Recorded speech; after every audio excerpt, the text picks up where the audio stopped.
তো দেখুন আমাদের হোয়াটসঅ্যাপের প্রোফাইলে কেউ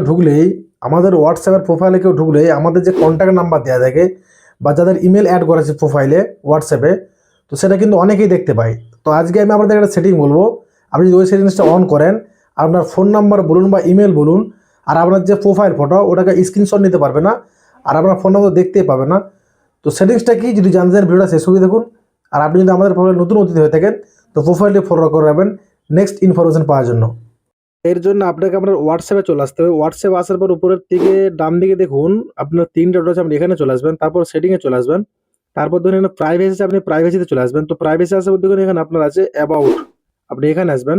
তো এখানে দেখুন who can see my about, এখানে আপনার এক্ষেত্রে এভরিওয়ান করা থাকবে। এভরিওয়ান মানে আপনার প্রোফাইল সবাই দেখতে পারবে। তো আপনাকে কি করতে হবে, প্রোফাইল সুরক্ষিত রাখতে গেলে আপনাকে নো বাড়ি করতে হবে। আপনি নো বাড়ি করে দিলে কি হবে, আপনার প্রোফাইল ফোন নাম্বার কেউ দেখতে পাবে না। তো আপনি এভাবে আপনার প্রোফাইলটি সুরক্ষিত রাখতে পারেন। যদি ভিডিও ভালো লাগে আপনার বন্ধুদের সঙ্গে অবশ্যই শেয়ার করবেন। আর আপনি যদি আমাদের নতুন অতিথি হতেন, প্রোফাইলটি ফলো করাবেন পরবর্তী ভিডিও পাওয়ার জন্য।